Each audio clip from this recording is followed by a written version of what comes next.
Apa sih yang kalian pikirin kalau dengar tentang kata ekosistem? Mungkin kalian mikir sesuatu yang ada di hutan-hutan gitu ya. Tapi sebenarnya ekosistem itu gak cuma ya sekedar hutan doang gitu.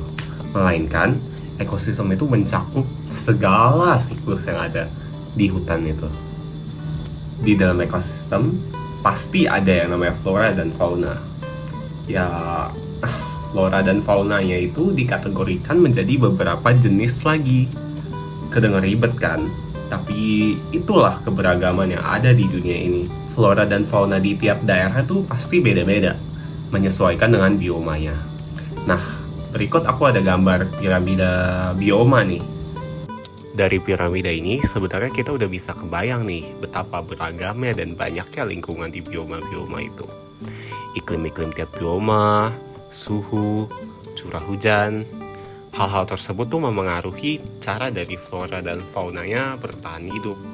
Mulai dari yang subur sampai yang kering dan tandus, semua masuk ke dalam ekosistem. Nah, kalau fauna itu beda lagi ya guys. Sama kayak persebaran flora, fauna juga dipengaruhi oleh biomanya, di mana iklimnya itu pengaruh ke cara fauna tiap daerah beradaptasi dan berkembang biak. Contoh, kalau Palearktik itu kan iklimnya dingin ya, maka fauna-fauna di situ tuh kebanyakan bulunya tebal-tebal agar dapat bertahan dari suhunya yang dingin. Secara kan flora dan fauna itu sendiri saling memanfaatkan satu sama lain ya, di mana hal tersebut membangun sebuah ekosistem yang ada. Jadi kalau satunya diambil, maka kemungkinannya yang terjadi adalah ketidakseimbangan ekosistem. Dan hutan itu sebenarnya dijaga oleh hewan-hewan loh. Makanya pas ditebang, ya otomatis hewannya kehilangan habitatnya dan bisa-bisa mati. Faktor terbesar yang mempengaruhi kepunahan itu ya penebangan pohon-pohon yang dilakukannya secara besar ya. Aktivitas-aktivitas manusia udah merusak sebagian besar dari ekosistem yang ada di hutan-hutan.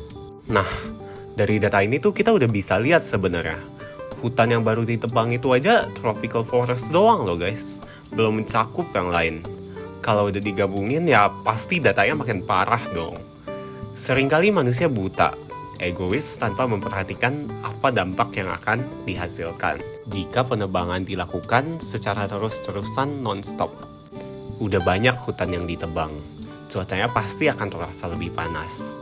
Kadar udara itu tidak sehat karena hutan yang berfungsi menyaring udara jahat ditebang, sehingga ekosistem tidak stabil dan menyebabkan hewan-hewan punah. Sebenarnya, pemerintah dari dalam dan luar negeri sudah melakukan upaya-upaya untuk mengatasi keadaan ini, seperti melakukan penangkaran satwa alam, reboisasi, kemudian membuat organisasi yang bertujuan untuk menangkar hewan-hewan yang terancam, serta World Wide Fund for Nature, organisasi non-pemerintah yang membantu dalam konservasi satwa alam.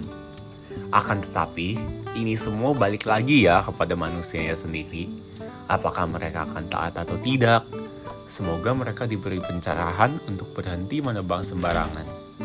Kita sebagai manusia yang peduli akan apa yang terjadi ke bumi kita, haruslah menyuarakan opini kita mengenai penebangan dan pemburuan liar, supaya bumi kita terhindar dari pemanasan global dan agar kita masih bisa menghirup udara yang segar.